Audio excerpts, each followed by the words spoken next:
करण पुत्र के भी जिंदा किए, वो मार दिए थे ना अर्जुन के पुत्र, जो नागिन पुत्र से ऐसे हुए थे। ठीक है। तो उनको भी जिंदा किया।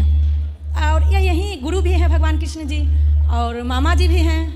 तो ये अभिमन्यु के क्यों नहीं जिंदा किया? ये मुझे उसी टाइम जब महाभारत मैं बारीक से देखने लगी तो सारे बात मुझे बहुत अच्छी लगी कि महाभारत में ऐसा तो कुछ है ही नहीं कि हमारे घर में महाभारत हो, बल्कि उससे मुझे बहुत सीख भी मिली और शांति भी मिलती है कि ये बात नहीं करनी चाहिए। अभिमन्यु को इसलिए जीवित नहीं किया क्योंकि भगवान अभिमन्यु को जीवित करते तो भगवान पर पक्षपात का आरोप लग जाता कि आपने तो अपने परिवार के लोगों को जीवित कर दिया, पहला। दूसरा, अभिमन्यु केवल इस कार्य के लिए ही जन्म लिए थे, उनका उद्देश्य केवल महाभारत की इस लीला तक ही उनका कार्यकाल था, तो वो केवल इतने कार्य के लिए ही आए थे, तो उनका इतना ही अभिनय था, रोल था, उतना किया, उसके बाद छुट्टी।